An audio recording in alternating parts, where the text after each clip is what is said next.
छोटा शकील, असली नाम शकील बाबू मियां शेख, 1955 में मुंबई में पैदा हुए।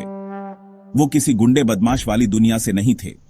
उनका बचपन डोंगरी के एक लोअर मिडिल क्लास घर में बीता, एक आम लड़के की तरह। बस मोहल्ला थोड़ा खास था, अंडरवर्ल्ड की गिरफ्त में आता जा रहा था।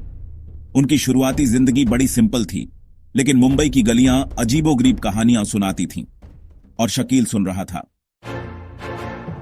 1980 के दशक में मुंबई का अंडरवर्ल्ड बदल रहा था। करीम लाला का राज खत्म हो रहा था और दाऊद इब्राहिम का दौर शुरू।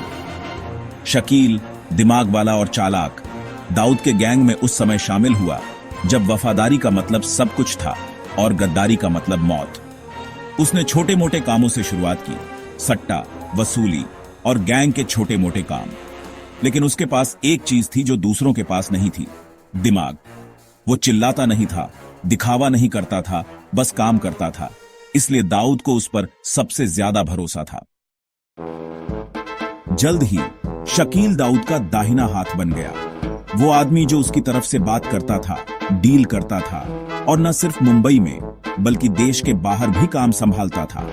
1993 के बॉम्बे ब्लास्ट के बाद जब दाऊद भारत से भाग गया तो शकील ही था जिसने डी कंपनी को पर्दे के पीछे से चलाया।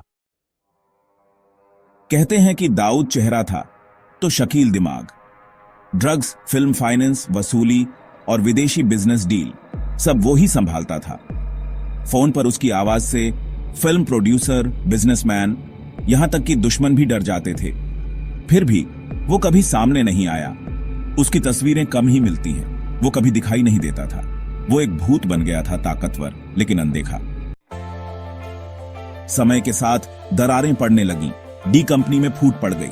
छोटा राजन अलग हो गया, जिससे 99 और 2000 के दशक की शुरुआत में गैंगवार हुई। शकील कई बार मारा मारा फिरता बचा, लेकिन वो शांत रहा, पाकिस्तान से काम करता रहा, जैसा कि इंडियन इंटेलिजेंस का मानना था। उसने सभी जुर्मों में शामिल होने से इनकार किया, कहा कि उसे झूठा फंसाया जा रहा है। दाऊद का नाम अखबारों से गायब होने लगा, लेकिन शकील का नाम नकली नोट, वसूली और स्मगलिंग के मामलों में आता रहा। FBI और इंटरपोल ने भी उसे वांटेड घोषित कर दिया। फिर भी वो फिर से परछाइयों में गायब हो गया।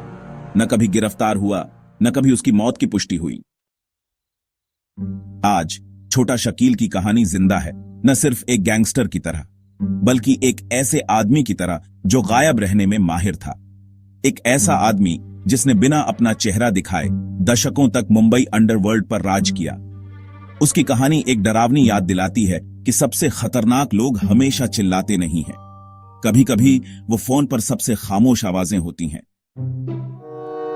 दिसंबर 2017 में कई जगहों से खबर आई कि शकील की मौत हो गई है। एक ऑडियो क्लिप में एक आदमी जो खुद को दाऊद बता रहा था ने कहा कि शकील की मौत 7 जनवरी 2017 को कराची, पाकिस्तान में हो गई थी। एक और सूत्र, जिसने अमेरिका में एक गुप्त भारतीय अधिकारी का हवाला दिया, ने कहा कि शकील की मौत दुशांबे, ताजिकिस्तान में दिल का दौरा पड़ने से हुई थी।